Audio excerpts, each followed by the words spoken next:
Oke, bismillah. Assalamualaikum warahmatullahi wabarakatuh. Bismillahirrahmanirrahim.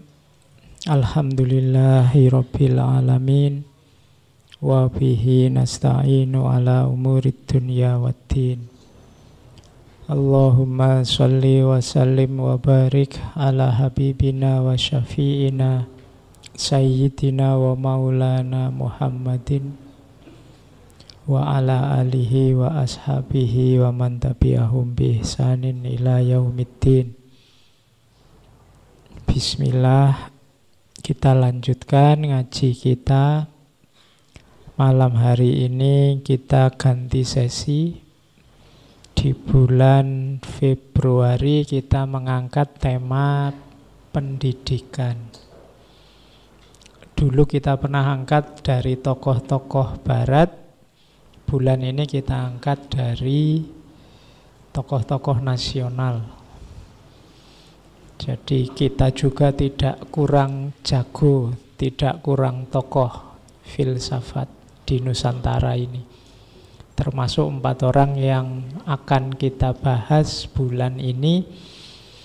Mereka ini punya macam-macam gagasan, cuma malam ini kita ambil bagian pendidikannya. Bulan ini kita ambil bagian pendidikannya. Kita bertemu yang pertama dengan ini. Kalau ada yang tanya, kok Kiai Haji Ahmad Dahlan dulu, terus Kiai Hasyim Asy'ari, Dewi Sartika, kemudian yang terakhir Ki Hajar Dewantoro, kok ndak Ki Hajar dulu? Pertimbangannya umur ya. Jadi yang lahir duluan kita bahas dulu. Oke, maka kita bertemu hari ini yang lebih tua, yaitu beliau Kiai Haji Ahmad Dahlan. Kalau pas sesi tokoh nasional ini saya lebih santai karena teman-teman mestinya lebih akrab. Jadi saya tidak harus detail menjelaskan tanggal lahirnya, riwayat hidupnya, macam-macam. Insya Allah sudah ngerti ya, yang ngerti. Iya, yang ndak ya ndak. Padahal tentang tokoh-tokoh yang kita angkat bulan ini itu sebenarnya referensinya sangat banyak. Sampai difilmkan segala loh. Kalian kadang-kadang ya buku banyak sampai difilmkan tapi tidak ada satupun yang ditengok. Kadang-kadang kita punya mental block kalau bahasa psikologi itu. Kenapa kok tokoh ini tidak kita tengok padahal beliau tokoh besar, punya gagasan-gagasan besar, pengaruhnya juga besar. Kadang-kadang ada mental block. Kita menganggap bahwa tokoh itu bukan kelompok kita, bukan golongan kita. Itu sering terjadi. Sehingga Indonesia ini meskipun dianugerahi berseliweran tokoh-tokoh luar biasa, bolak-balik kita diziarahi oleh jiwa-jiwa yang besar. Kita baru sadar ketika mereka sudah berangkat dipanggil kembali oleh Allah. Kenapa? Karena kita ada mental block bahwa tokoh yang bukan kelompok kita, bukan golongan kita, pandangannya tidak sesuai dengan kita, itu ya dilewatkan saja, tidak apa-apa. Nah itu kalau bisa mental semacam ini pelan-pelan kita kikis. Mulai filosof-filosof kemarin kan banyak itu kan quote-quote yang menyatakan kebenaran dari siapapun harusnya tetap kita ambil kalau itu memang kebenaran. Jadi ngaji filsafat termasuk latihan ini ya, latihan untuk berpikiran terbuka, mau menerima sumber dari mana saja. Kalau di dunia ilmiah ini salah satu perilaku ilmiah, tidak pilih-pilih sumber. Untungnya juga kalau tokohnya terkenal ini nanti kalau ada yang salah teman-teman boleh mengingatkan. Ya, lu saya yo iso salah wong. Saya tidak tahu kalau kamu nganggap saya bukan manusia lagi. Ya tetap banyak salah. Kadang pingin ngomong apa keluarnya apa, itu wajar. Kadang ya salah informasi, kadang salah referensi, salah ngomong, itu biasa. Diingatkan saja. Kemarin ada yang mengingatkan saya, ternyata saya salah ngomong. Saya lupa di sesi apa ya. Kelihatannya sesi Imam Junaid. Saya salah ngomong, harusnya Nabi Ayub, keluarnya Nabi Yakub, atau sebaliknya, saya lupa. Pokoknya ya keliru. Ada yang mengingatkan, ya harus diterima, memang keliru. Itu menunjukkan ya, saya masih manusia. Nah, jadi alhamdulillah, kalau kamu ada orang, tokoh siapapun, ustadzmu atau idolamu siapapun salah, kok terus kamu marah-marah, berarti kamu tidak nganggap dia manusia. Biasa orang salah itu. Diingatkan saja. Yang masalah itu kalau salah diingatkan tidak mau, itu masalah. Jadi kalau manusia ya wajar kalau dia salah. Ya monggo, kalau ada yang salah saya diingatkan saja. Saya tidak tahu kamu komentar apa, aku tidak pernah buka YouTube, tidak pernah Instagraman, tidak ada Twitter. Adanya satu-satunya Facebook, itu pun tidak pernah posting. Paling kamu cuma nempel terus neng wallku, neng aku ya tidak komentar.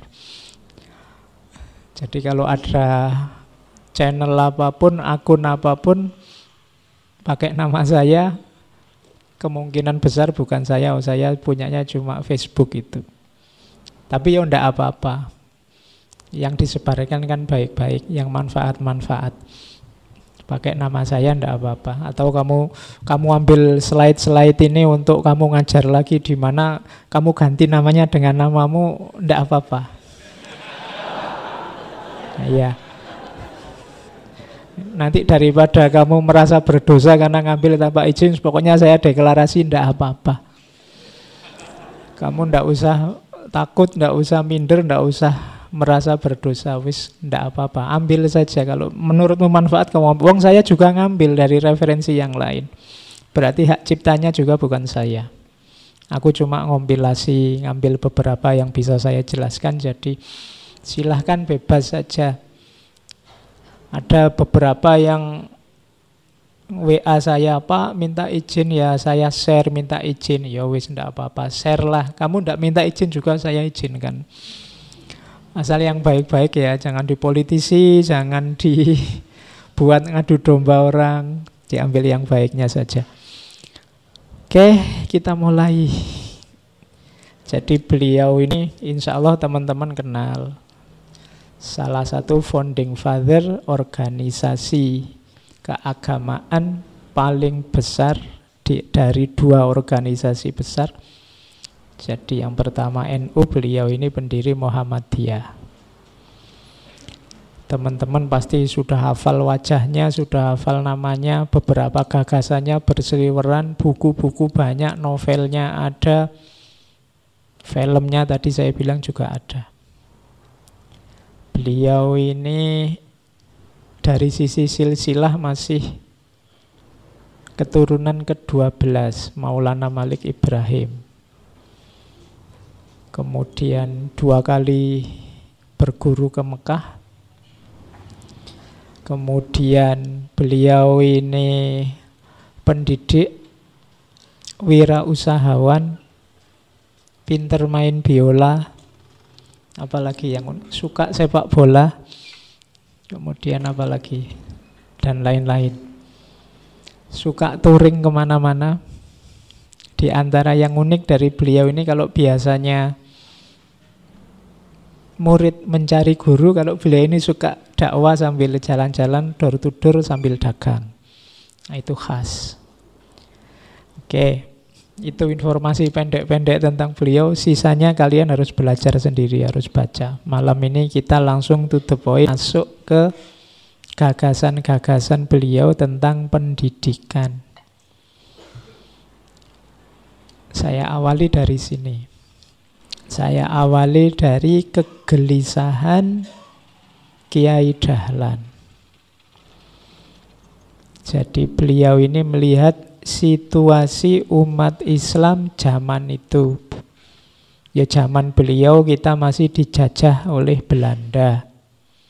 Beliau lahir 1868, nanti meninggalnya 1923 ini kan era ketika kita sedang asik-asiknya dijajah oleh Belanda. Ya, kita kan enjoy, menikmati sekian abad dijajah oleh Belanda. Nah, dari cermatannya Kiai Dahlan ada beberapa perilaku umat, khususnya umat Islam, yang tidak tepat. Yang pertama sebenarnya tidak cuma di Indonesia yang dijajah itu, hampir seluruh dunia Islam zaman itu sedang dijajah oleh Barat. Dan tahun-tahun itu juga sebenarnya umat Islam ini mulai bangkit.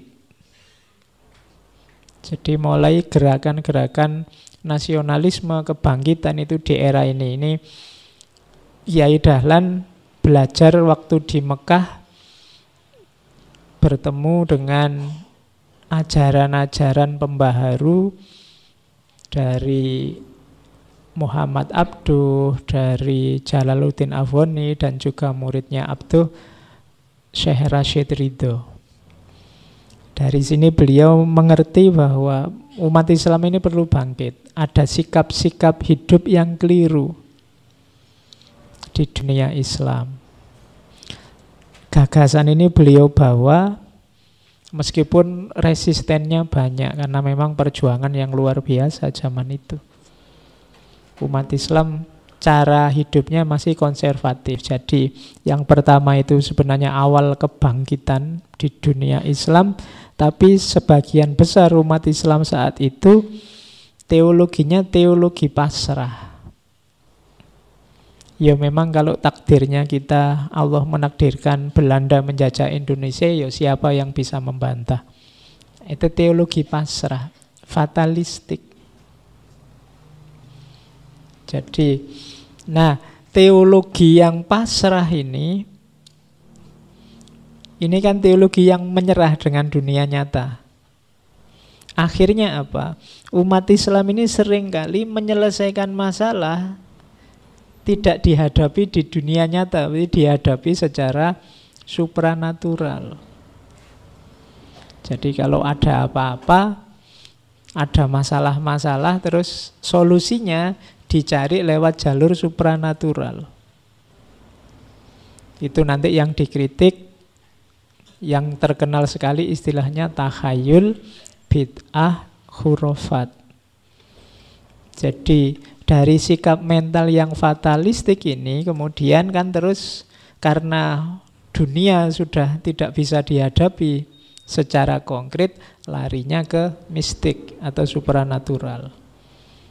Nah, ini yang dikritik oleh Kiai Dahlan.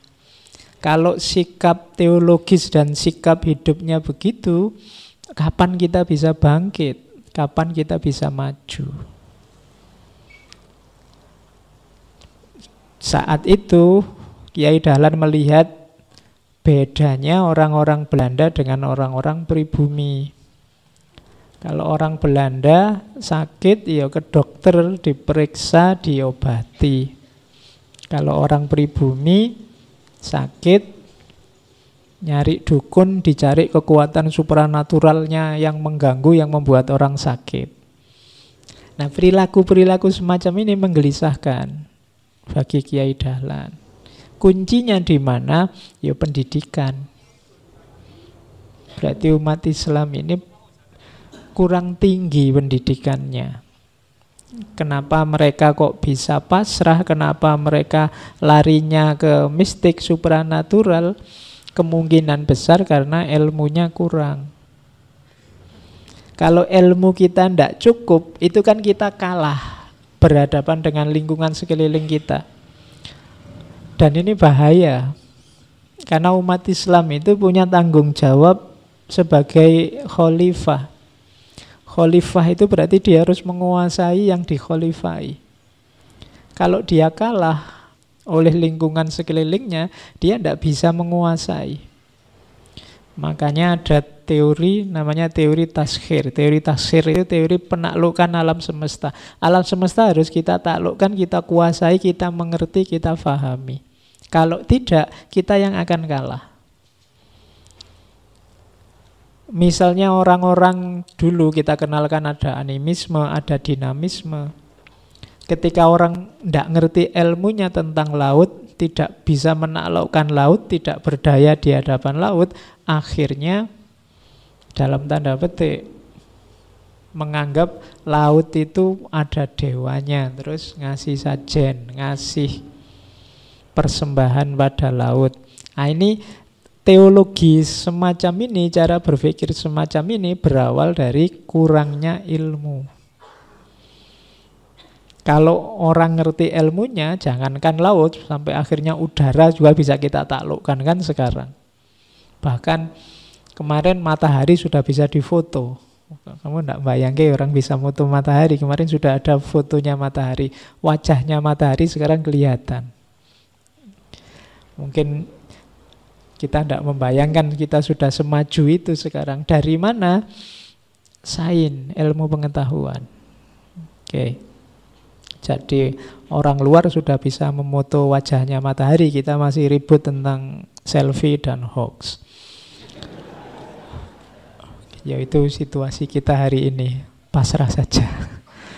Fatalistik. Oke, jadi ini sebenarnya kunci nanti perjuangan beliau Kiai Dahlan. Perjuangan yang tidak mudah. Kenapa? Karena dalam situasi semacam ini nanti juga ada orang-orang yang mendapat posisi enak, mendapat posisi nyaman. Kalau situasi berubah, kedudukan mereka yang nyaman ini bisa jadi terancam. Makanya ada cerita misalnya bagaimana suraunya Kiai Dahlan dirobohkan, bagaimana beliau ditentang oleh banyak orang ketika misalnya menunjukkan bahwa lo arah kiblat ini tidak cocok lo kalau pakai ilmu hisab dan seterusnya. Itu jadi resistennya banyak. Oke. Terus itu yang kotak yang paling bawah, ada asumsi yang perlu dipahami secara cerdas. Jadi memang karena kita dijajah Belanda, banyak yang menentang penjajahan, yang berjuang menaklukkan Belanda, sampai ada rasa tidak suka luar biasa pada Belanda, menganggap semua yang ada hubungannya dengan penjajah itu pasti jelek. Kayak tadi Kiai Dahlan mengingatkan, lo ada lo bagian-bagian tertentu yang bagus. Jadi kalau semua yang berbau Belanda kita tolak, nanti ada banyak hal yang penting, yang bagus, yang bisa kita tiru. Ya enggak semua, kalau menjajahnya sih pasti jelek. Tapi dalam hal tertentu, misalnya yang dilihat Kiai Dahlan saat itu, misalnya pendidikan. Jadi model persekolahan yang kita sebut model klasikal, menurut cermatannya Kiai Dahlan lebih efektif untuk melahirkan ilmuwan dibandingkan model tradisional yang ada saat itu. Seperti yang dikenal antara lain di pesantren-pesantren. Jadi kalau semua yang berbau penjajah, berbau Belanda disebut kafir, dan kita terima itu tanpa filter yang jelas, nanti banyak hal yang penting dan bagus terlewat. Termasuk sekolah itu tadi. Kalian semua kan sekarang sekolah toh. Itu kalau kamu konsisten bahwa barang siapa budayanya satu kaum maka mereka termasuk, sekolah itu dari mereka. Jangan lupa istilah sekolah itu ya ngambilnya dari istilah skolastik. Skolastik ya tradisi Kristen yang nanti diadopsi model sekolahan itu. Tapi menurut cermatannya Kiai Dahlan ini efektif. Lebih cepat, lebih efektif untuk melahirkan orang pinter. Jadi paradigma pendidikan yang lebih serius dalam cermatannya Kiai Dahlan. Makanya beliau nanti buka sekolahan sendiri ceritanya di Calon Jati sebentar ya anunya.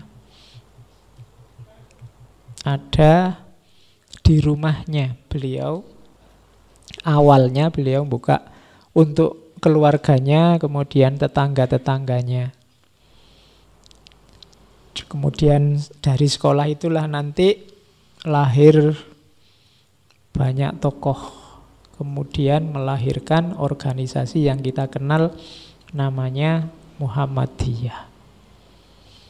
Jadi ceritanya kenapa dari situ lahir organisasi. Jadi suatu ketika ada seorang siswa yang tanya pada beliau, Kiai, apakah di sini tempatnya sekolah? Sekolah model apa sih ini, Kiai? Katanya Kiai Dahlan, oh nak, ini namanya Ibtidaiyah Islam, untuk memberi pelajaran agama Islam dan pengetahuan umum bagi anak-anak kampung Kauman. Siapa gurunya, Kiai? Gurunya ya saya. Katanya siswa tadi, sekolah ini dipegang oleh kiai sendiri. Sehingga jika kiai meninggal dunia dan ahli warisnya tidak mampu meneruskan, maka sekolah ini akan berhenti. Saya usul hendaknya sekolah ini dipegang oleh satu organisasi sehingga dapat hidup selamanya. Dari situ terus beliau tanya lagi, kira-kira organisasi seperti apa? Organisasi yang disusun sebagai badan yang sah sesuai izin pemerintah saat itu, Hindia Belanda. Misalnya seperti Perkumpulan Budi Utomo yang sekarang berdiri di Jogja. Dari percakapan ini nanti muncul ide untuk mendirikan organisasi. Dibikin proposalnya, minta izin ke pemerintah Hindia Belanda saat itu. Meskipun tidak turun-turun izinnya sekitar 2 tahunan. Karena Belanda juga takut nanti ini pengaruhnya besar. Melihat bagaimana sosok Kiai Dahlan yang, jadi beliau ini nanti dikenal juga di kalangan aktivis pergerakan termasuk Budi Utomo. Karena beliau juga ngajar di beberapa sekolah Belanda. Oke, jadi itu aspek sejarahnya.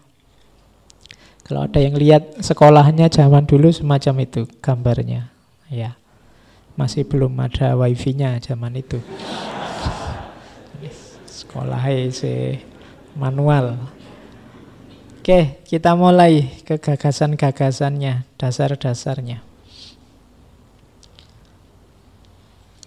Jadi beliau, Kiai Dahlan ini tidak pernah menulis buku khusus spesifik tentang gagasan-gagasannya, meskipun beliau pernah juga jadi jurnalis di beberapa majalah.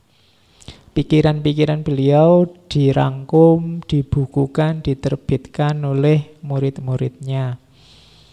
Yang paling terkenal yang hari ini bukunya masih bisa diakses itu kan muridnya yang namanya Kiai Hasyid, yang bukunya judulnya 7 Falsafah Ajaran dan 17 Kelompok Ayat. Ini materi-materi yang paling sering disampaikan oleh Kiai Dahlan. Sebelum ke pendidikannya kita lihat apa sih dasar ajaran-ajaran beliau. Yang pertama, ini boleh kita jadikan prinsip hidup kita karena bagus-bagus. Yang pertama, kita manusia ini hidup di dunia hanya sekali. Untuk bertaruh sesudah mati akan mendapat kebahagiaankah atau kesengsaraan. Dan ulama-ulama itu dalam kebingungan kecuali mereka yang beramal. Dan mereka yang beramal pun semuanya dalam kekhawatiran kecuali mereka yang ikhlas atau bersih. Jadi ini beliau menegaskan hidup ini sebenarnya pertaruhan kita. Pertaruhan apa? Pertaruhan nanti sesudah mati. Karena yang sejati itu sesudah mati. Yaitu apakah kita bahagia atau sengsara. Kuncinya apa? Ilmu. Tapi para ahli ilmu atau ulama akan ada dalam situasi kebingungan kalau ilmunya hanya berhenti di ilmu, tidak melahirkan amal. Berarti ilmu ini tidak ada gunanya, tidak akan membantu kebahagiaan atau kesengsaraan kalau tidak melahirkan amal. setinggi apapun ilmumu, kalau tidak ada bukti konkretnya, tidak ada implementasi nyatanya, tidak ada gunanya, tidak akan menolongmu nanti di akhirat, tidak akan membawamu pada kebahagiaan. Jadi hidup ini pertaruhan, besok kita bahagia atau sengsara, kuncinya ilmu. Tapi ilmu tidak ada gunanya kalau tidak ada amal, hanya membawa pada kebingungan. Kalau hanya sign for sign, ilmu untuk ilmu, biasanya hasil akhirnya cuma dari debat ke debat, dari buku ke buku, nanti berakhir di perpustakaan. Tidak ada kualitas hidup yang meningkat. Cuma dari ilmu syaratnya amal, hanya saja amal ini tidak ada artinya kalau tidak ada ikhlasnya. Jadi kuncinya amal itu ikhlas. Jadi amal ini ada artinya kalau ikhlas, tidak pamrih. Jadi hidup ini adalah ladang untuk menjamin apakah kita bahagia atau sengsara di akhirat. Kuncinya ilmu. Cuma ilmu tidak ada nilainya kalau tidak ada amalnya. Amal tidak ada artinya kalau tidak ada ikhlasnya. Itu ajaran pertama. Yang kedua, kebanyakan di antara manusia berwatak angkuh dan takabur. Mereka mengambil keputusan sendiri-sendiri. Kalau ini tidak perlu saya jelaskan, orang itu punya kecenderungan egois, merasa bisa sendiri, benar sendiri. Kunci banyak masalah, kenapa kok lahir banyak konflik itu di nomor 2 ini. Banyak orang yang merasa akulah yang paling benar, akulah yang paling sesuai, yang paling paham, yang paling pinter. Takabur. Dan ketakaburan ini adalah jalan diusirnya iblis dari surga. Diingatkan oleh Kiai Dahlan di prinsip falsafah ajaran yang kedua. Jadi yang pertama, perhatikan tujuan hidup kita. Yang kedua, jangan sombong, jangan egois. Yang ketiga, manusia itu kalau mengerjakan apapun sekali, 2 kali, berulang-ulang, maka akan jadi biasa. Kalau sudah menjadi kesenangan yang dicintai, maka kebiasaan yang dicintai itu sukar dirubah. Sudah menjadi tabiat bahwa kebanyakan manusia membela adat kebiasaan yang telah diterima, baik itu dari sudut keyakinan atau iktikad, perasaan, kehendak maupun amal perbuatan. Kalau ada yang akan merubah, mereka akan sanggup membela dengan mengorbankan jiwa raga. Demikian itu karena anggapannya bahwa apa yang dimiliki benar. Jadi ini pelajaran juga yang pertama, ingatlah manusia itu biasanya suka, cinta dengan yang sudah biasa mereka lakukan. Yang biasanya mereka anggap kebenaran, yang biasanya mereka geluti setiap hari. Ini sebenarnya jebakan. Karena kadang-kadang yang kita biasakan tiap hari itu sesuatu yang tidak pasti benar. Tapi kita terlanjur suka, terlanjur melekat di situ. Kenapa? Karena sudah kita ulang-ulang. Akhirnya apa? Kalau ada orang menemukan sisi kebenaran yang lain, mengkritik kita, terus kita resisten, kita tiba-tiba, ndak yang benar ya sudah ini. Sejak nenek moyang kita dulu yang dilakukan juga ini.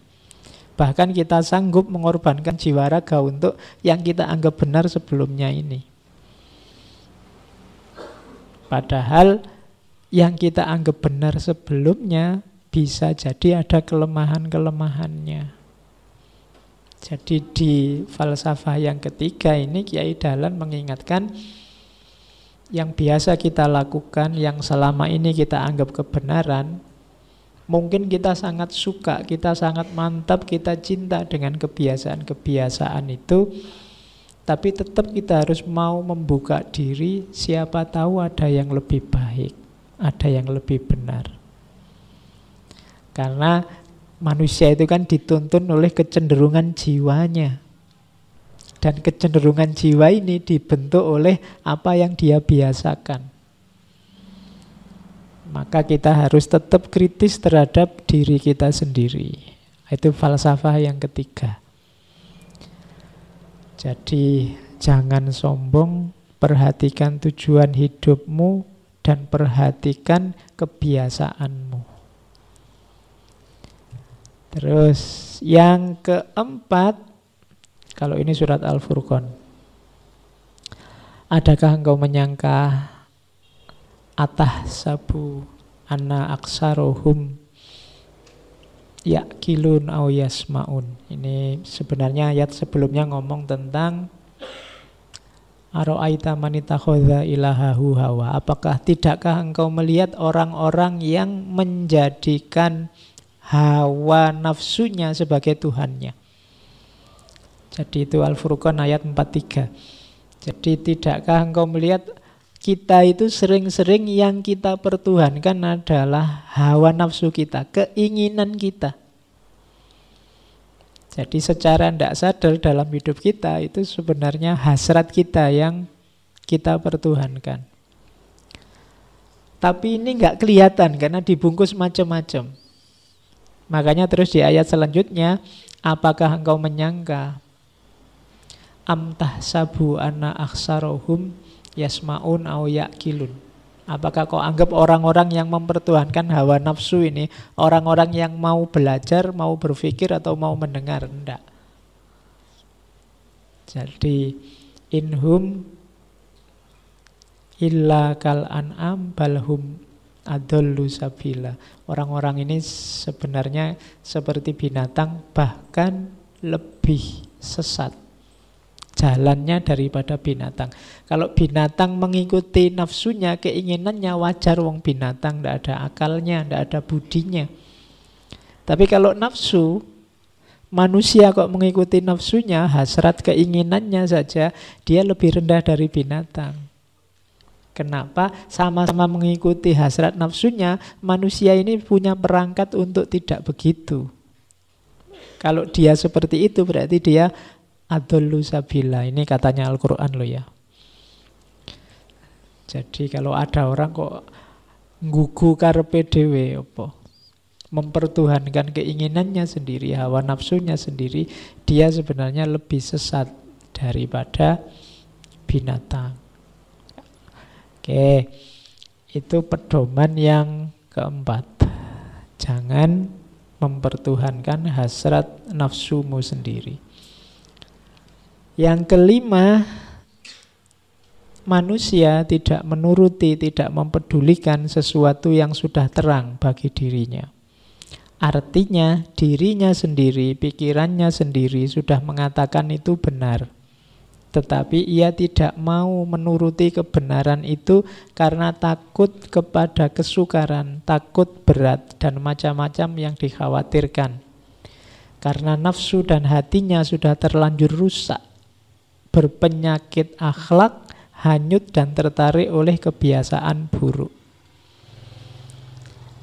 Jadi falsafah yang kelima mengajarkan pada kita sebenarnya sebagian besar orang itu sudah tahu mana baik, mana buruk, mana yang harus dia hindari, mana yang harus dia lakukan.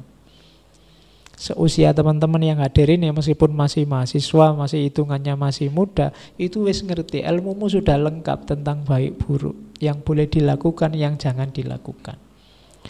Hanya saja masalahnya ada banyak ketakutan dalam diri kita yang membuat kebaikan-kebaikan, kebenaran-kebenaran yang dalam pengetahuan tidak wujud dalam tindakan. Takut capek, takut sulit, males, apalagi ketakutan-ketakutan ini yang membuat kamu tahu sebenarnya mana baik, mana buruk, mana bagus, mana tidak bagus. Tapi kenapa tidak jalan? Karena itu tadi, pertimbangan-pertimbangan yang tidak seharusnya. Saya pingin loh Pak rajin sholat malam, rajin tahajud itu. Tapi nanti kalau saya sholat malam, kalau paginya ngantuk gimana? Paginya kan saya harus kuliah jam 7 lagi. Itu kan mau alasanmu kan, kamu bikin-bikin. Saya pingin sih Pak sebenarnya rajin puasa hari Senin, hari Kamis. Tapi nanti kalau saya makannya tidak teratur, kalau asam lambung gimana? Kamu kan pinter kalau bikin alasan-alasan kayak gitu. Kamu bikin-bikin sendiri ketakutanmu. Oke. Jadi saya tuh pingin loh Pak jujur. Tapi kalau saya terlalu jujur nanti jangan-jangan kelihatan cupu atau lugu gitu Pak. Kamu sudah tahu kok sebenarnya mana yang baik, mana yang buruk. Tinggal kamu mau atau tidak. Itu falsafah yang kelima. Jangan cari-cari alasan lah. Diakui saja, ya Pak saya salah ini Pak. Itu lebih mending daripada kamu cari-cari alasan untuk menjustifikasi absenmu dari kebaikan. Terus yang keenam, kebanyakan pemimpin-pemimpin rakyat belum berani mengorbankan harta benda dan jiwanya untuk berusaha tergolongnya umat manusia dalam kebenaran. Malah pemimpin-pemimpin itu biasanya hanya memperalat manusia yang bodoh dan lemah. Oke, yang nomor 6 ini tidak perlu saya jelaskan, di medsos banyak. Kamu sudah ngerti, nyari contohnya juga banyak.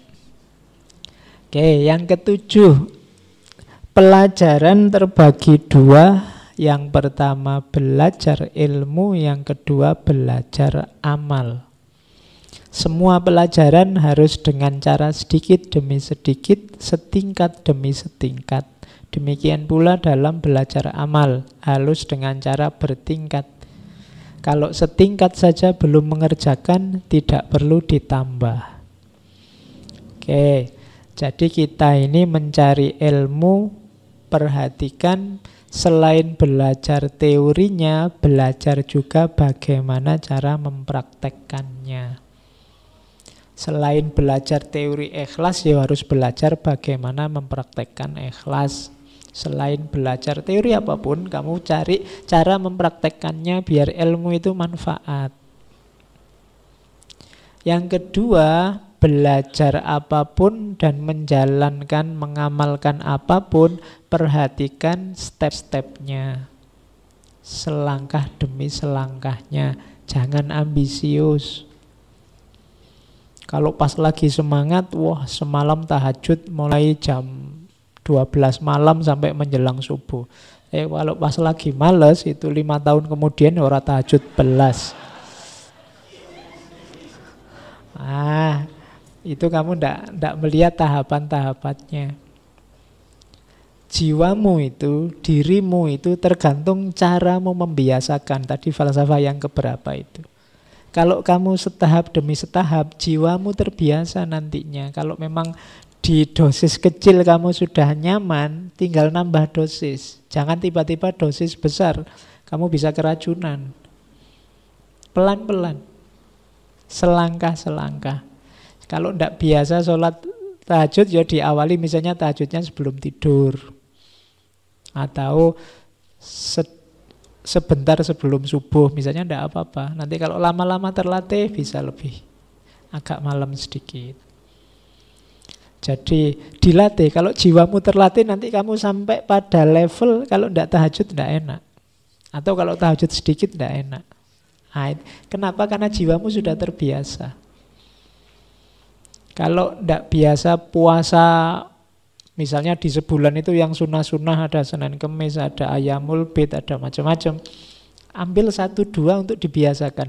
Pak, saya kalau Senin Kemis mungkin tidak kuat. Senin tok ya Pak, wis ora apa-apa.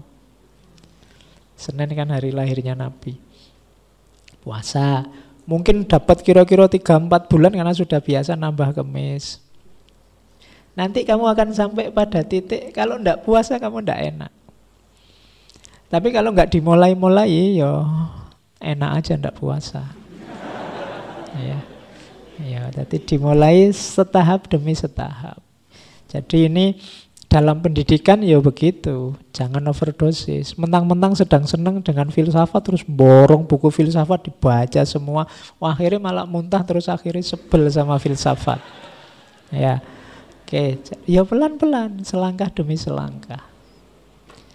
Oke, jadi ini dasar dari falsafah pendidikannya Kiai Dahlan. Sebenarnya masih ada ini, cuma ini tidak akan saya jelaskan satu-satu. Bagi yang tertarik silahkan dicari. Itu ada 17 kelompok ayat. Ini ayat-ayat favoritnya Kiai Dahlan.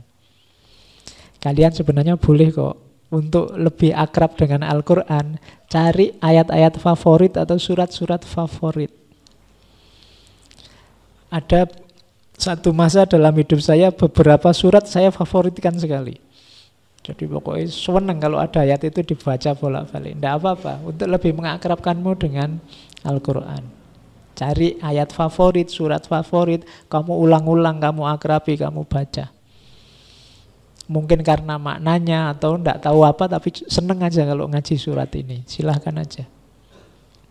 Oke, itu salah satu hidayah dari Allah agar kamu akrab dan cinta sama Al-Quran. Kamu kejar sendiri mana di antara ayat-ayat itu yang menarikmu, atau surat-surat pendek yang mana. Ya mungkin kamu memfavoritkan Al-Ikhlas karena tiap kali sholat baca itu, ya ndak apa-apa lah. Isone kuwi ya piye ya. Tapi lu cintailah yang memang kamu favoritkan. Oke, ini saya loncati, kapan-kapan kita bahas detail. Kita mulai dengan dasar-dasar untuk menuju falsafah pendidikannya. Kalau ini tentang agama, kita langsung aja. Nah, kuncinya mengatur jiwa. Jadi Kiai Dahlan itu tadi sejak awal kelihatan bahwa ilmu saja tidak ada gunanya, harus ada amalnya. Ini kalimat ini saya ambil dari beliau untuk menguji kita sebenarnya. Kalau Kiai Dahlan menguji komitmen agama kita bukan dengan teriak-teriak membela agama.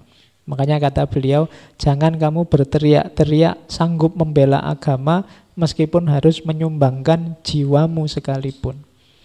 Jiwamu tidak usah engkau tawarkan. Kalau Allah menghendakinya, entah dengan jalan sakit atau tidak, tentu akan mati sendiri. Tetapi beranikah kamu menawarkan harta bendamu untuk kepentingan agama? Itulah yang lebih diperlukan pada waktu saat ini. Zaman itu, jadi Kiai Dahlan menyindir, sudahlah tidak usah teriak-teriak, jiwa raga aku berikan untuk agama. Sudahlah, kalau waktunya mati, mati sendiri. Itu kan kalimat itu waktunya itu. Sekarang hartamu saja. Seberapa banyak kamu siap berkorban untuk agama, wis. Biasanya kan kalau sudah teriak-teriak gitu, ayo ada sumbangan berani berapa, sudah kelewes-kelewes nggak mau minggir.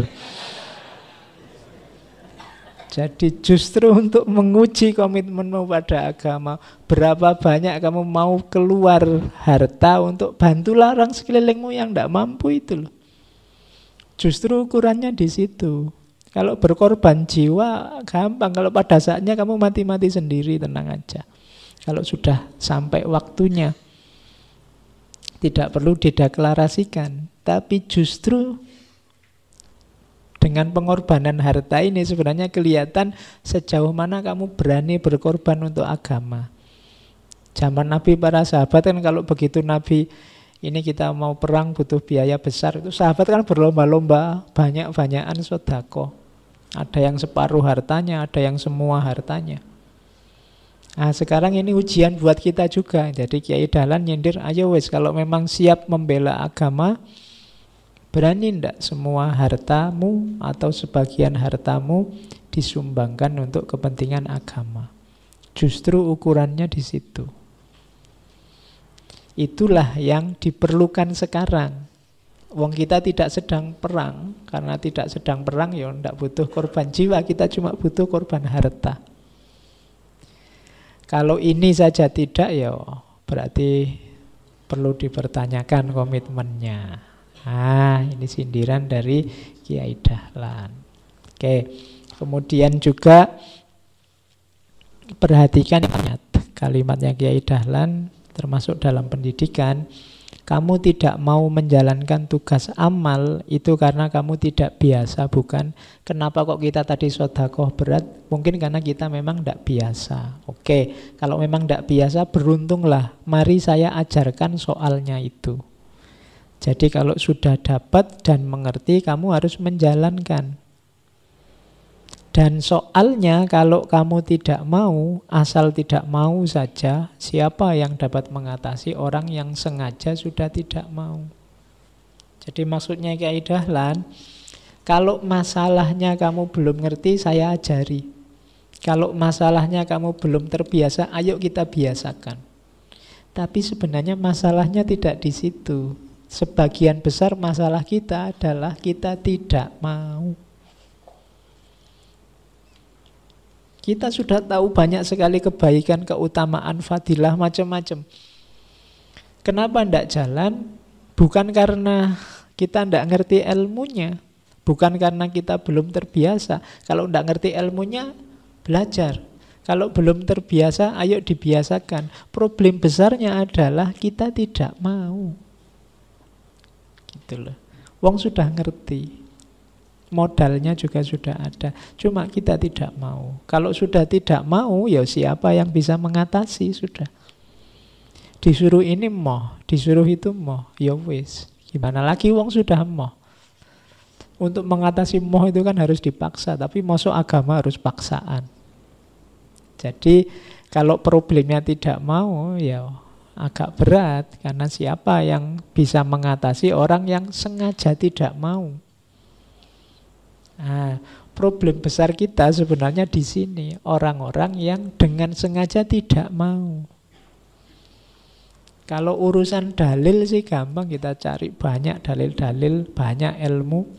Kalau urusan tidak terbiasa, belum pengalaman, ya ayo pelan-pelan, setahap demi setahap tadi. Tapi ternyata problemnya kita tidak mau. Ya termasuk kebaikan tahajud tadi, termasuk sedekah tadi, wong kita memang awalnya ndak mau. Kalau sudah ndak mau, ini kayak saya bilang tadi, mental block. Sudah terblokir di awal. Mengatasinya susah, satu-satunya yang bisa ngatasi ya diri kita sendiri. Jadi berarti apa? Mulai sekarang kuncinya dibuang hambatan tidak mau tadi. Saya mau. Insya Allah saya awali pelan-pelan untuk beramal baik sejauh yang saya tahu. Nanti lama-lama jiwamu akan terbiasa. Nah ini pelajaran dari beliau Kiai Dahlan. Oke, kita awali dari filsafat pendidikannya. Ini kalimat dari beliau yang terkenal sekali. Istilahnya juga kan dipakai hari ini masih. Dadiya kiai sing kemajuan, ojo kesel anggonmu nyambut gawe kanggo Muhammadiyah. Jadi di kalimat ini ada 3 makna. Yang pertama kesolehan, yang kedua kemajuan, keilmuan, dan yang ketiga pengabdian. Jadi itu kan ada kiai, keywordnya kan di situ, kemajuan dan nyambut gawe. Jadi mengabdikan ilmu dengan dasar kemajuan, dengan basis kekiaian. Jadi ada kesolehan, ada kealiman, ada alim, ada amil. Amil itu pekerja. Jadi kuncinya pendidikan itu alurnya seperti itu. Dilandasi dengan kesolehan, akhlak yang baik, kemudian penguasaan keilmuan. Disitulah nanti akan lahir kemajuan, baru setelah itu pengabdian. Kalau tidak ada landasan kekiaian, kesolehan, ya nanti kita ndak punya dasar, kehilangan kerangka hidup kebaikan tadi. Kalau tidak ada ilmu, tidak ada kemajuan, ya kita akan mandek, statis. Kalau tidak ada nyambut gawenya, tidak ada pengabdian, tidak ada amalnya, ya sia-sia, tidak ada gunanya. Berhentinya cuma di ceramah-ceramah, di perpustakaan, di buku-buku. Bukunya tambah banyak, perpustakaannya tambah banyak, tapi kualitas hidup tidak meningkat. Kenapa? Karena ilmunya tidak diterjemahkan dalam amal. Jadi pendidikan yang berkualitas itu ya kiai tapi yang kemajuan. Makanya tujuan pendidikan kalau versinya Kiai Dahlan ya lahirnya seorang ulama yang intelek atau sebaliknya intelek yang ulama. Jadi ulama yang punya wawasan keilmuan luas atau seorang ilmuwan yang punya wawasan keagamaan memadai. Jadi dua-duanya butuh. Jadi sejak zaman Kiai Dahlan ternyata kesadaran untuk tidak mendikotomikan ilmu dan agama sudah disadari. Jadi kalian tidak perlu capek-capek pinjem gagasan-gagasannya orang luar untuk mencari gimana sih relasi ilmu dan agama. Para founding fathers di negara kita dulu sebenarnya sudah hampir semua punya kesadaran ini. Jadi tujuannya ulama yang intelek, intelek yang ulama. Kalian harus punya kualifikasi dua-duanya. Saya tidak tahu kalian ini sudah intelek dan sudah ulama apa belum intelek dan belum ulama. Ulama itu berarti yang punya kualifikasi keilmuan, berarti profesional. Jadi intelek itu keluasan wawasanmu.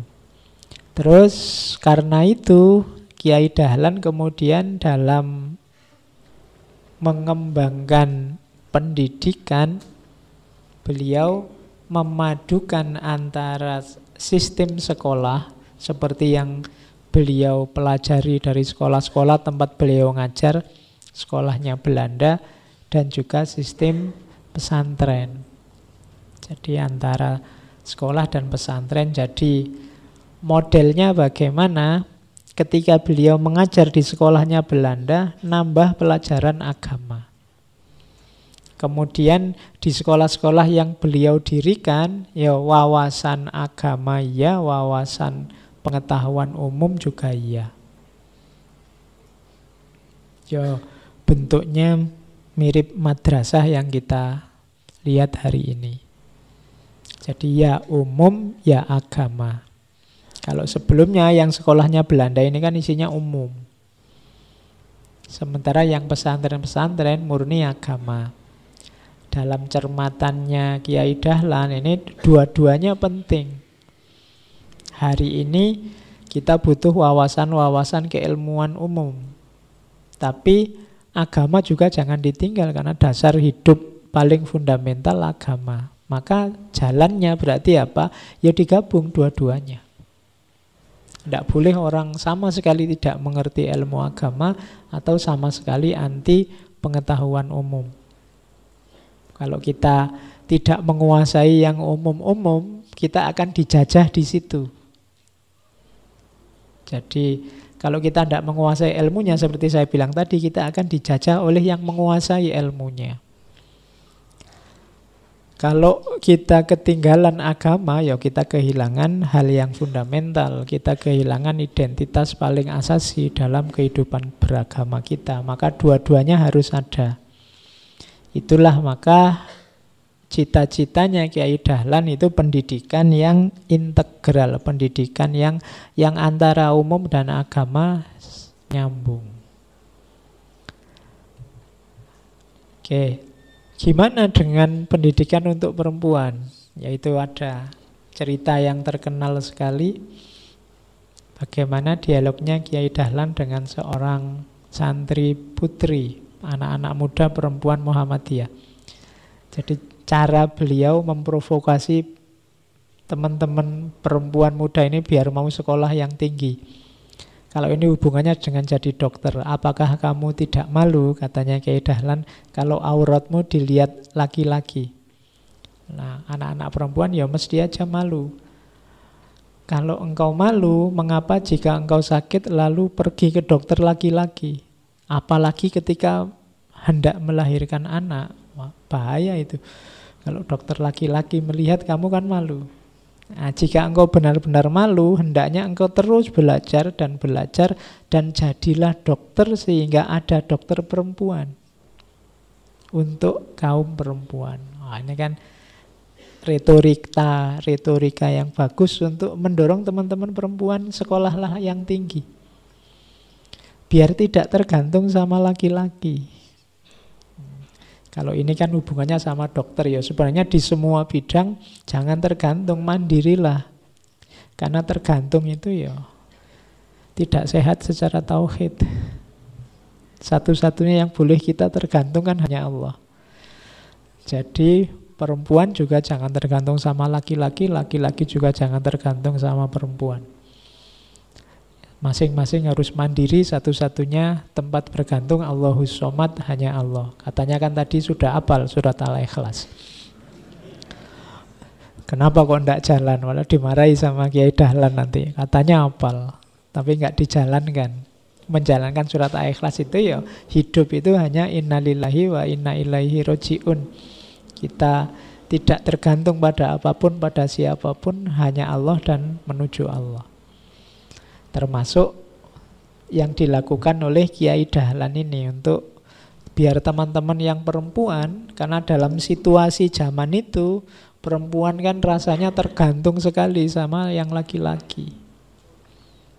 Maka harus mulai diawali dari pendidikannya. Terus, nah ini yang menarik. Kiai Dahlan termasuk tokoh yang menganjurkan pendayagunaan akal. Termasuk beliau menganjurkan ya para intelektual muslim harus belajar ilmu mantek, logika. Jadi kenapa? Ya kita memahami alam semesta ini kalau logikanya tidak jalan nanti ya jangan-jangan belajar fisika, matematika cuma dihafalkan. Gunanya logika apa? Ya mengelola teori-teori, bagaimana menerapkannya, bagaimana memahaminya secara pas kemudian diterapkan dalam kehidupan sehari-hari. Di antara kelemahan umat Islam, katanya Kiai Dahlan, adalah jarang mendayagunakan akal. Padahal akal itu sumbernya ilmu.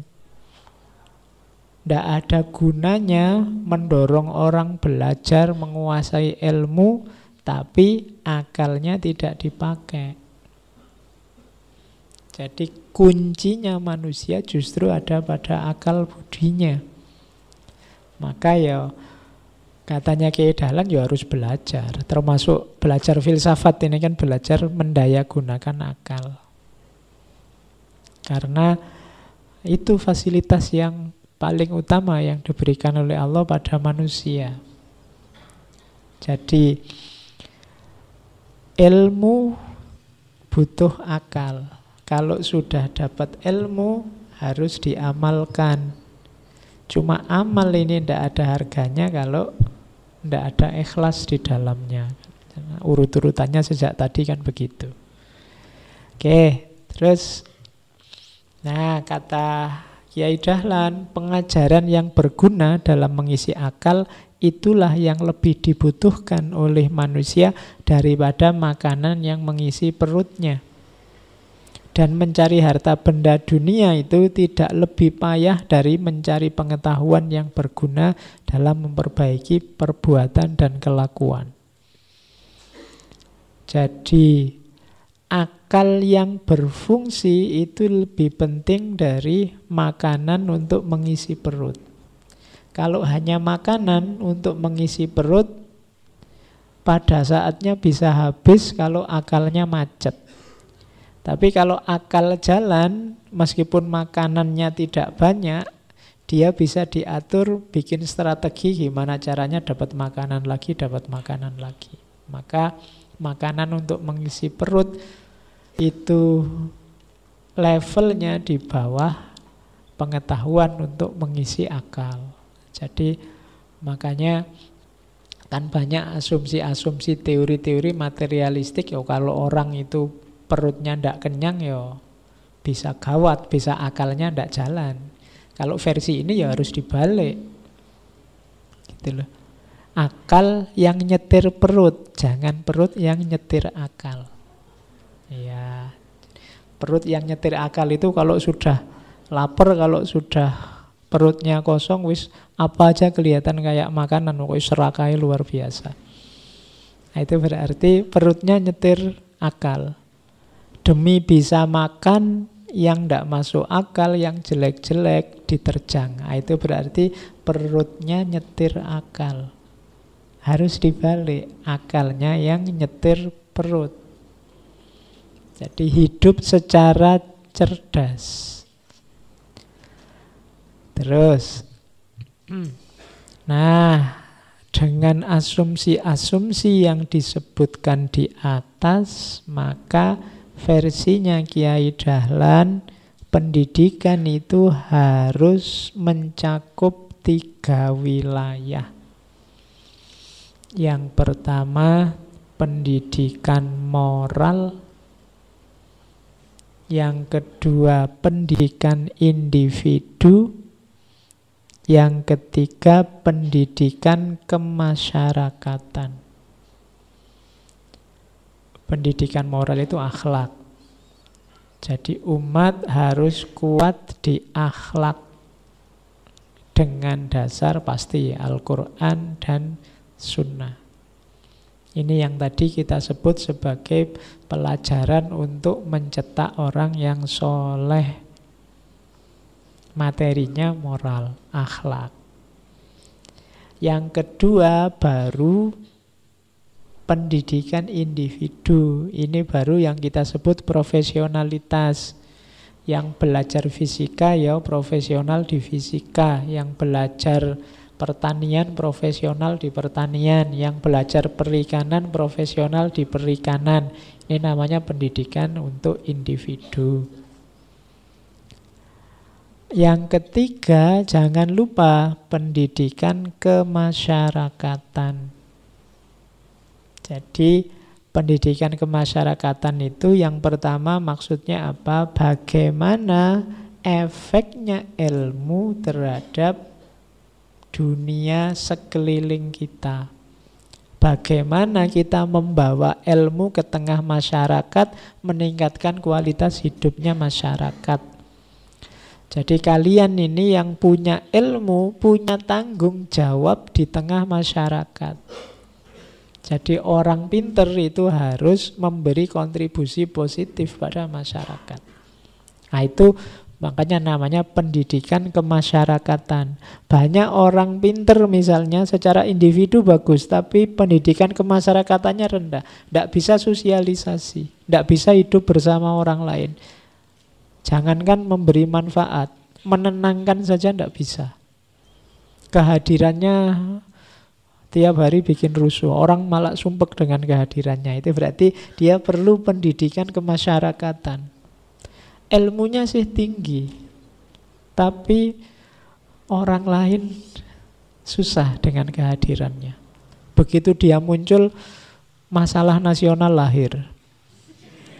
Misalnya, itu berarti ya pinter sih, cuma ya perlu pendidikan kemasyarakatan.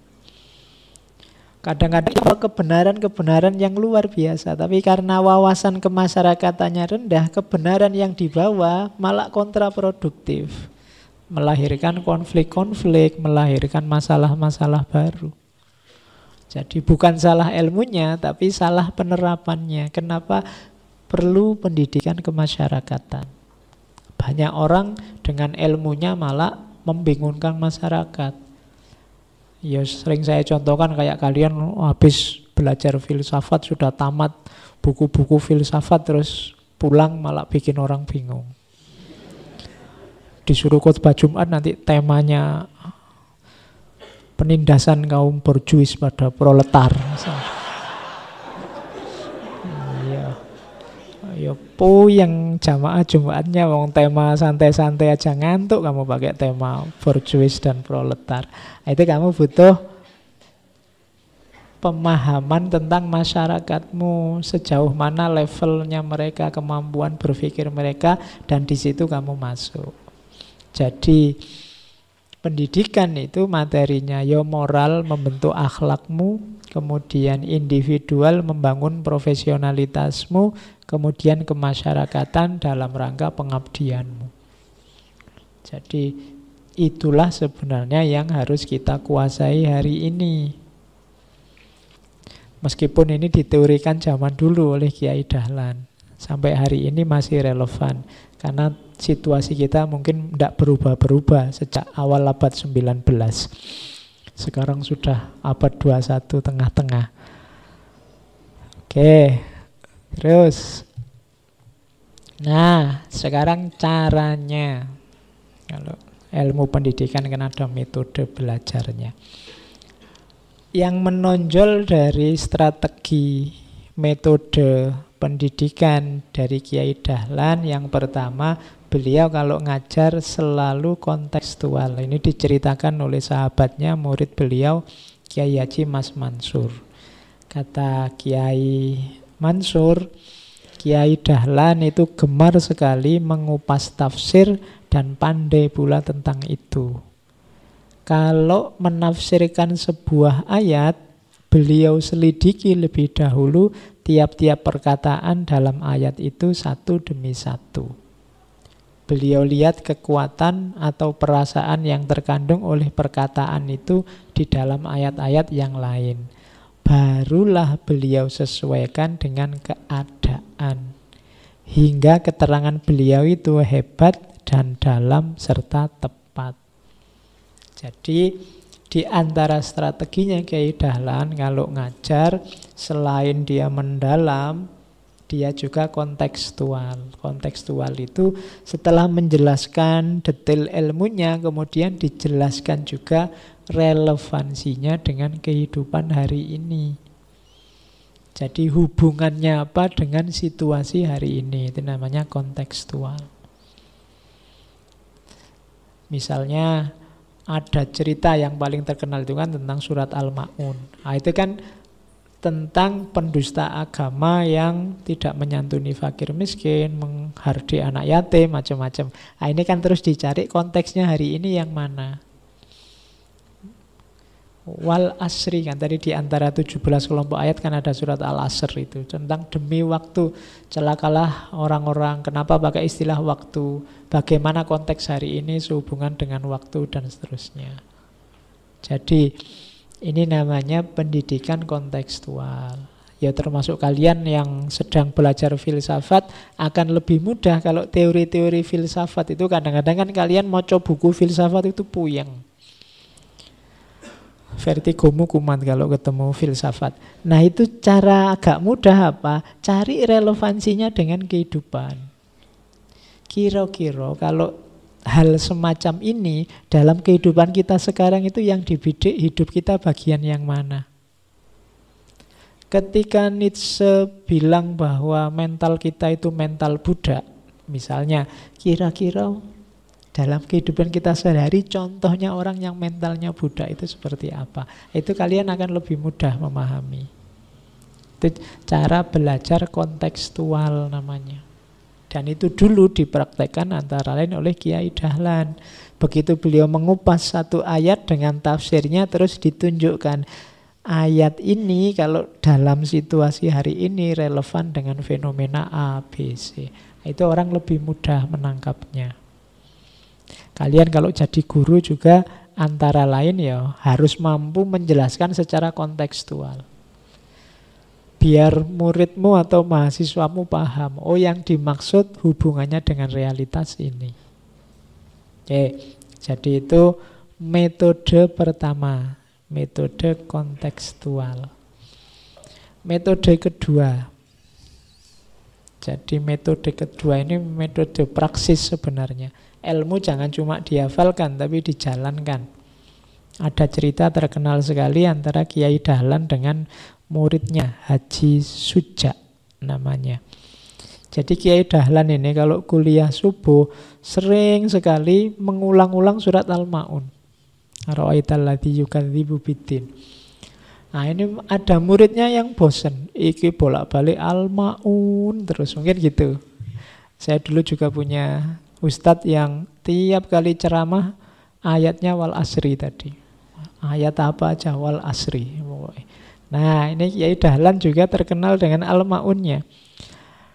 Nah Haji Suja ini terus tanya ya, karena wah ini kalau terus-terusan gini bosen aku. Terus tanya beliau pada Kiai Dahlan, Kiai mengapa pelajarannya kok tidak ditambah?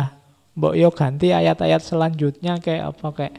Nah terus Kiai Dahlan menjawab, apa kamu sudah ngerti betul surat Al-Ma'un ini? Haji Suja jawab, lu malah saya sudah hafal.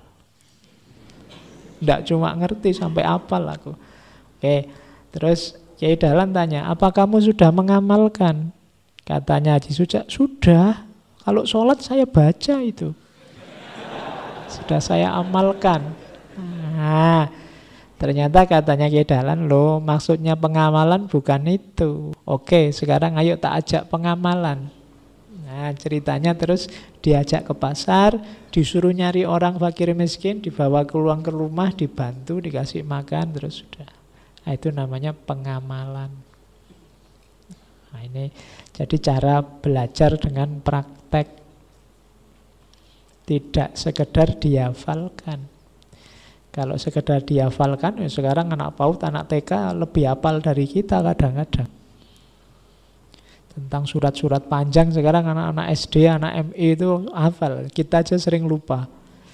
Kadang-kadang kita ngimami surat Ar-Ra'aital ini Al-Ma'un tidak berani, khawatir bulet di belakang. Pokoknya andalan kita kalau tidak qul huwallahu ahad ya wal asri. Diulang-ulang gue terus. Favoritnya itu, tambah satu lagi ina atau ina. Nah, ya.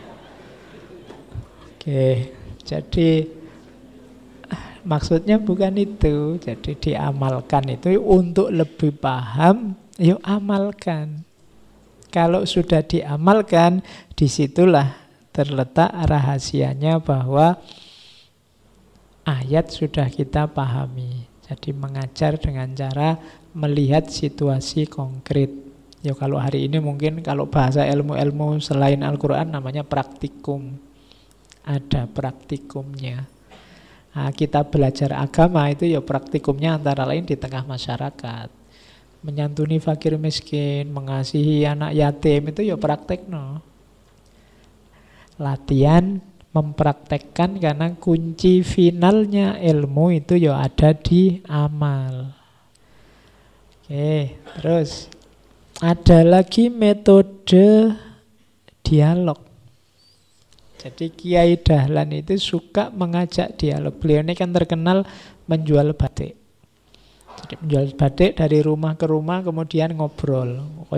Kalau filsafat kayak Sokrates itu jalan-jalan muter ngejak orang dialog, ngejak orang ngobrol. Bahkan termasuk di sekolah.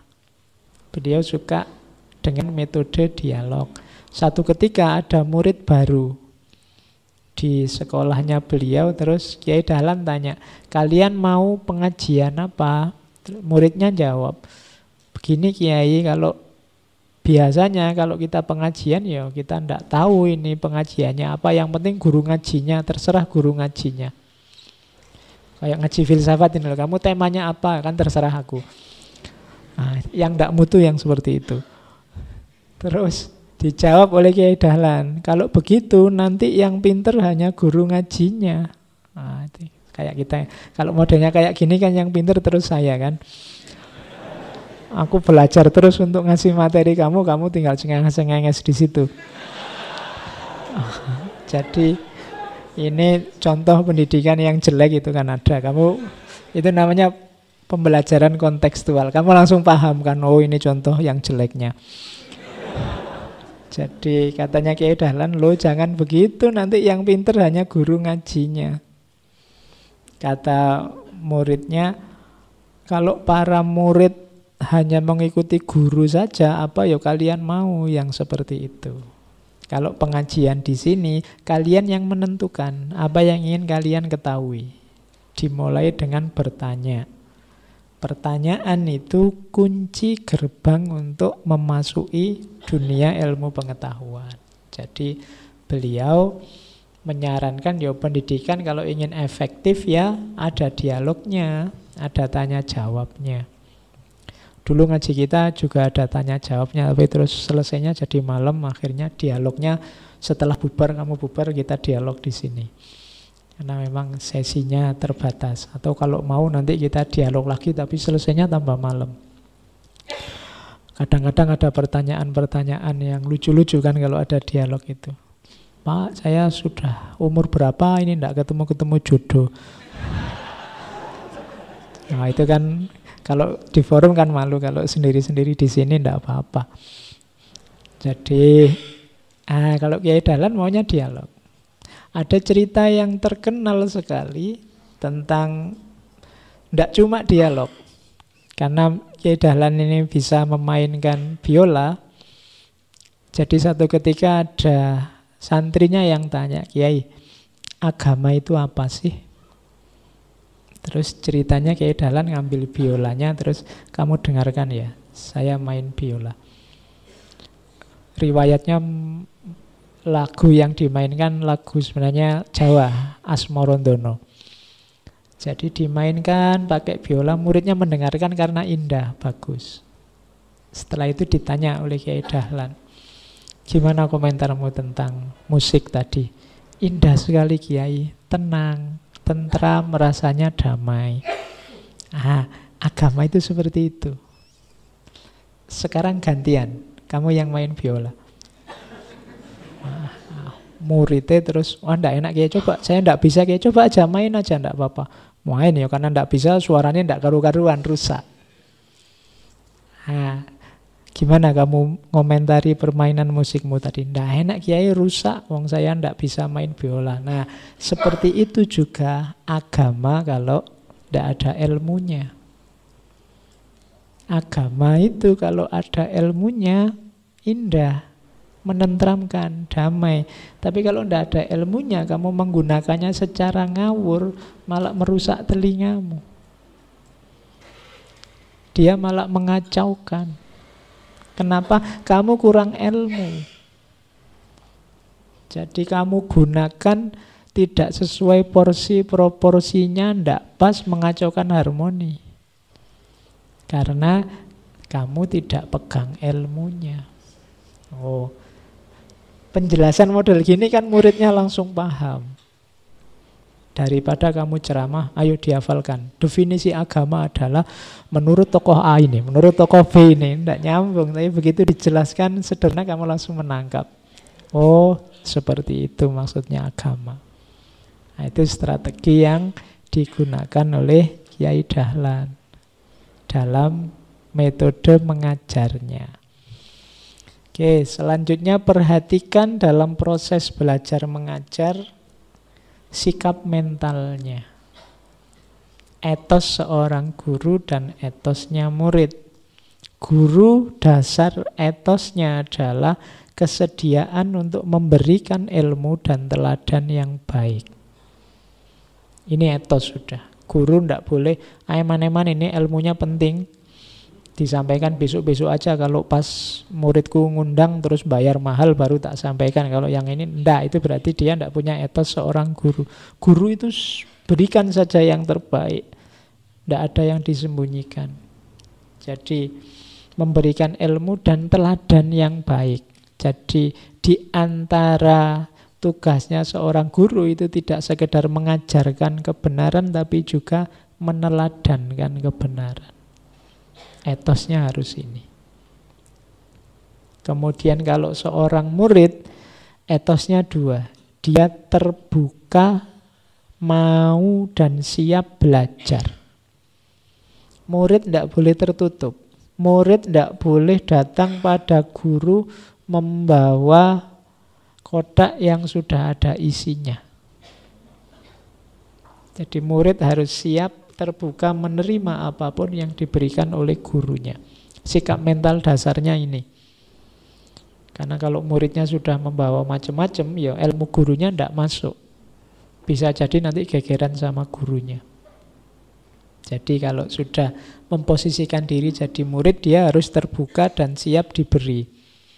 Kalau memposisikan jadi guru, dia harus siap memberi dan meneladankan. Jadi, kalau tidak siap memberi, masih eman-eman, Pak, saya ilmunya mahal ini, kalau buat ngajar gratisan kayak gini ya mending, ya itu berarti kamu tidak bakat jadi guru. Jadi kamu harus siap dengan etos guru kalau memang jadi guru, dan kalau jadi murid siap dengan etos murid.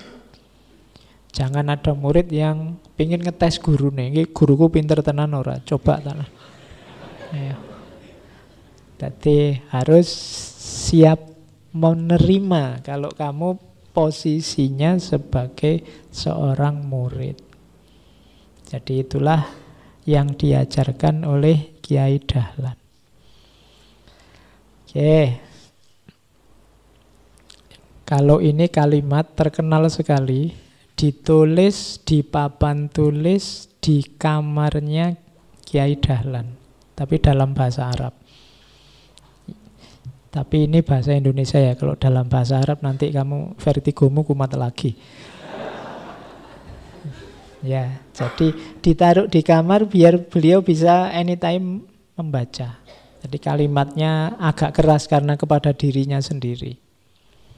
Wahai Dahlan, sungguh di depanmu pasti kau lihat perkara yang lebih besar, yang menakutkan.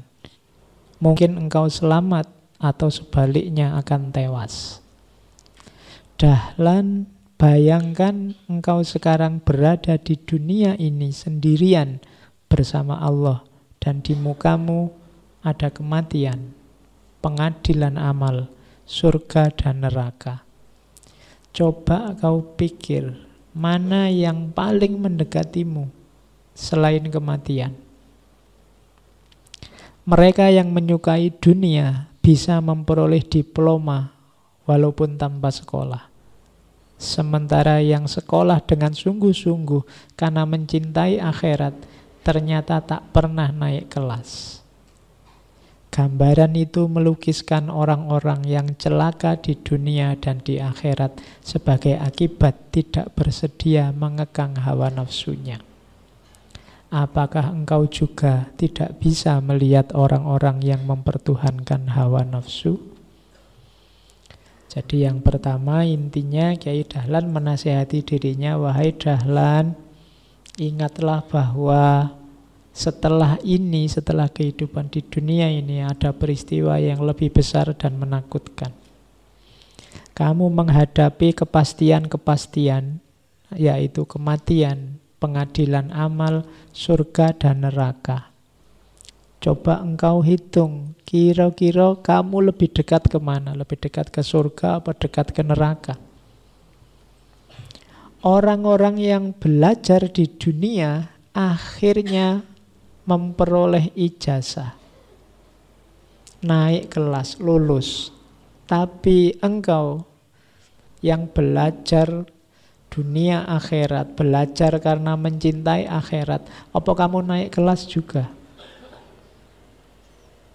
Jadi ini menyindir bahwa kalau kalian kuliah kan pada akhirnya lulus dapat ijazah terus wisuda. Berarti apa? Naik kelas, meningkat, purna, selesai. Lah urusan akhiratmu naik kelas enggak? Kamu mulai SMA, SMP, sekarang kuliah, sebentar lagi menikah, kira-kira level akhiratmu naik juga enggak? Dulu dari SMA ke kuliah, agamamu naik juga enggak? Gitu loh. Jadi kalau sekolah bisa naik kelas, ternyata kadang-kadang urusan akhirat tidak pernah naik kelas. Kenapa bisa begitu? Karena tidak bisa mengekang hawa nafsunya. Apakah engkau juga tidak bisa melihat orang-orang yang mempertuhankan hawa nafsu? Nah, ini surat Al-Furqan 4344 tadi. Jadi ini setiap hari Kiai Dahlan melihat tulisan ini di kamarnya, menasehati dirinya. Kamu sudah naik kelas belum? Level akhiratmu sudah lebih tinggi belum? Wong sekolah aja ada naik kelasnya, ada lulusnya, ada wisudanya. Kamu kok ndak naik-naik kelas? Kalau ndak naik kelas di dunia, kamu malunya luar biasa. Kalau ndak naik kelas di akhirat gimana? Lebih bahaya lagi karena dia lebih besar dan lebih menakutkan. Nah, itu waktu Kiai Dahlan menasehati dirinya sendiri. Kalian boleh bikin tulisan seperti Kiai Dahlan itu, sesuaikan dengan situasimu masing-masing, biar ada pengingatnya. Kamarmu ada gambarnya apa? Ada tulisannya apa? Ayo, itu nanti menunjukkan siapa dirimu. Oke, saya tidak tahu kalau anak kos-kosan hari ini kamarnya gambar apa. Itu jangan-jangan dicoret-coret dewe sama itu, ditempeli KHS yang jatuh nilainya. Terus, ini kalimat yang sering sekali disampaikan pada murid-muridnya. Harus bagaimana biar diriku selamat dari api neraka? Beramal apa? Menjauhi dan meninggalkan apa? Karena selamat dari neraka itu lebih didahulukan daripada jalan menuju surga. Terus, nah, ini beberapa quotes terakhir dari Kiai Dahlan. Ini mengingatkan kita semua. Saya bawa, mula-mula agama Islam itu cemerlang, tapi kemudian makin suram. Tetapi sesungguhnya yang suram itu manusianya, bukan agamanya. Agama bukanlah barang yang kasar. Artinya ajaran yang mencocokkan kesucian manusia. Sesungguhnya agama bukanlah agama lahir yang dapat dilihat. Amal lahirnya itu adalah bekas dan daya dari ruh agama. Jadi maksudnya Kiai Dahlan, Islam itu bagus, Islam itu paling baik, paling bercahaya, paling cemerlang. Tapi kok rasa-rasanya tambah lama tambah suram. Itu bukan karena Islamnya yang suram, tapi manusianya. Karena agama ini ajaran, dia tercerminannya ada dalam diri manusianya. Agama bukan barang yang kelihatan. Makanya istilahnya kayak Dahlan, agama bukan barang yang kasar. Yang menerjemahkan dan memahami agama dalam kehidupan itu manusia. Kok rasanya gara-gara agama hidup ini tambah ruwet? Bukan agamanya pasti, manusianya. Kan ada kalimat yang terkenal sekali, bahwa Islam itu mahjubun bil muslimin. Islam yang indah itu tertutupi oleh umat Islam yang tidak indah.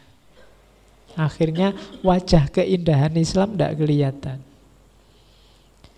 Jadi mula-mula agama Islam itu cemerlang, tapi kemudian tambah lama tambah suram. Tetapi sesungguhnya yang suram adalah manusianya, bukan agamanya. Kenapa suram manusianya? Ya karena dia tidak jernih. Barang yang jernih masuk ke sesuatu yang tidak jernih, ya tetap dia jadi tidak jernih. Kalau ada air kotor dimasuki air bersih, yang menang yang mana? Yang bersih jadi kotor apa yang kotor jadi bersih? Iya, yang bersih terus jadi terkotori. Oke, jadi jangan sampai kita ikut jadi aktor yang membuat Islam suram. Itu maunya Kiai Dahlan. Ayo masing-masing kita berusaha menjaga cahaya Islam biar tetap cemerlang. Ini agak panjang. Nasihat beliau, kalimat terakhir beliau pada Kiai Ibrahim. Kiai Ibrahim ini adik iparnya yang nanti jadi ketua Muhammadiyah setelah beliau. Jadi beliau berpesan waktu sakit sebelum meninggal tentang agama. Jadi ini kan sebelum meninggal masih memikirkan agama dan Islam. Him, ini saya membaca ya, bukan jarak sama Kiai Ibrahim.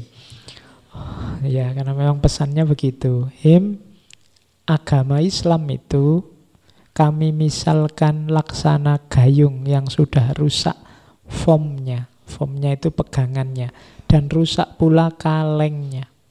Sudah sama bocor dimakan tayeng.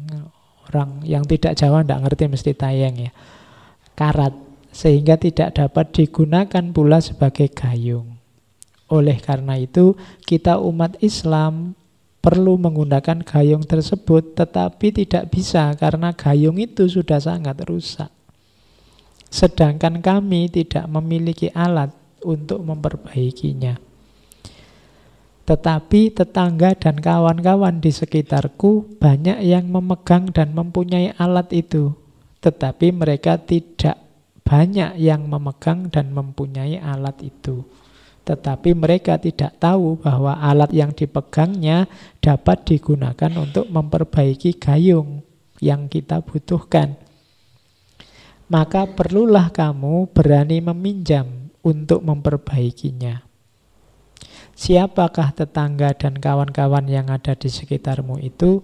Ialah mereka kaum cerdik pandai. Dan mereka orang-orang terpelajar yang mereka itu tidak tahu memahami agama Islam. Padahal mereka itu pada dasarnya merasa dan mengakui bahwa pribadinya Muslim juga. Karena banyak mereka mereka yang memegang itu keturunan kaum Muslim. Malah ada yang keturunan penghulu-penghulu dan kiai-kiai terkemuka. Tetapi karena mereka melihat keadaan umat Islam pada umumnya, keadaan krisis dalam segala-galanya, mereka tidak ingin menjadi umat yang bobrok. Oleh karena itu, dekatilah mereka dengan cara sebaik-baiknya sehingga mereka mengenal kita dan kita mengenal mereka.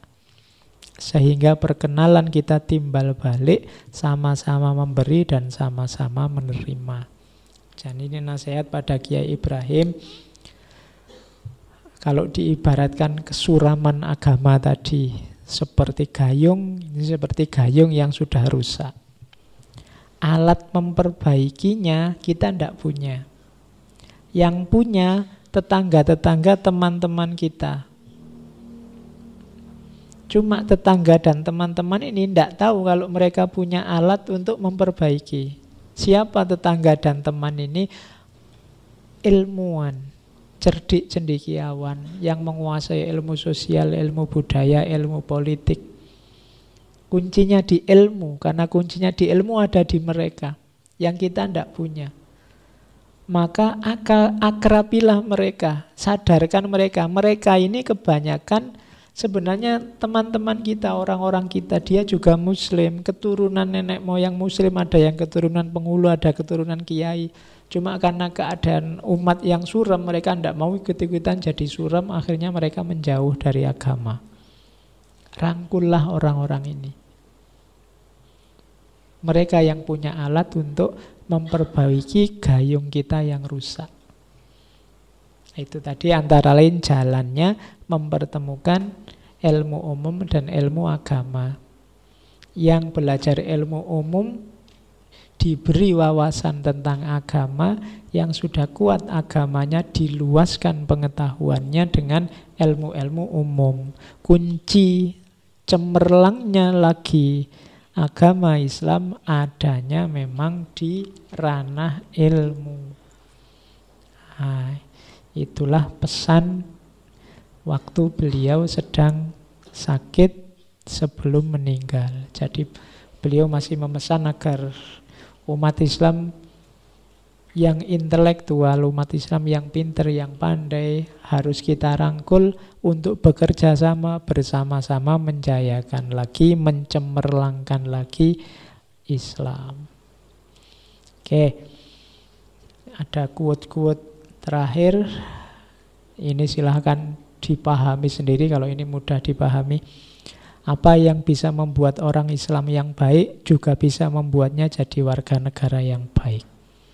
Tidak usah khawatir kalau Pak, saya ini Islam yang Indonesia, apa Indonesia yang Islam, tidak usah ruwet-ruwet. Kalau kamu menjalankan ajaran Islam dengan baik, tidak akan nabrak negara. Kamu menjalankan konstitusi negara dengan konsisten juga tidak akan nabrak Islam kok. Dua-duanya kompatibel. Wong yang bikin konstitusi negara juga saudara-saudara kita yang Muslim juga. Jadi apa saja yang bisa membuat orang Islam baik juga bisa membuat kita jadi warga negara yang baik.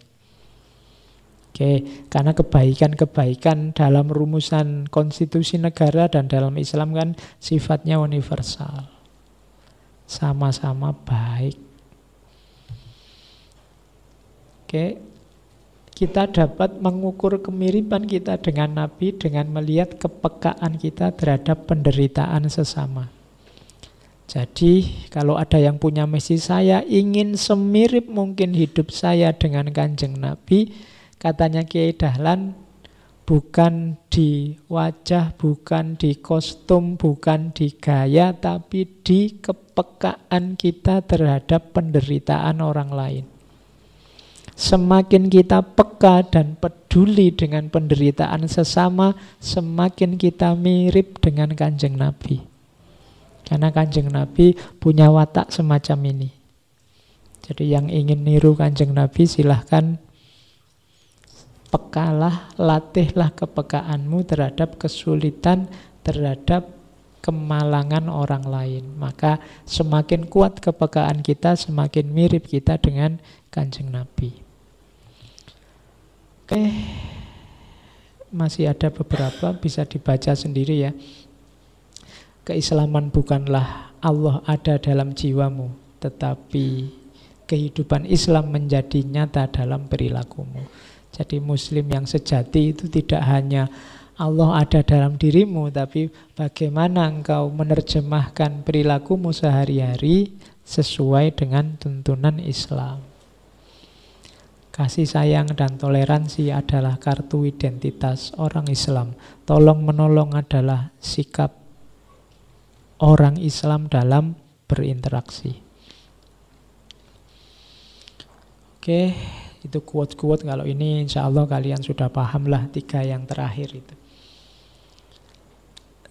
Jadi intinya beliau ingin mengajak kita yang pertama terbebas tadi dari sikap-sikap mental yang fatalistik, kemudian merebut kembali peradaban Islam dengan bekal ilmu, tapi jangan berhenti hanya di mencari ilmu, tapi juga ilmu yang berimplikasi ke amal dan amal yang dilandasi keikhlasan dengan tujuan dan metode seperti dijelaskan sebelumnya. Oke, saya kira itu malam hari ini tentang pendidikan menurut Kiai Haji Ahmad Dahlan. Kurang lebihnya mohon maaf. Minggu depan kita bertemu dengan Founding Fathers, Bapak pendiri Nahdlatul Ulama, Mbah Romo Kiai Hasyim Asy'ari. Wallahul muwafiq, wallahu a'lam bissawab. Wassalamualaikum warahmatullahi wabarakatuh.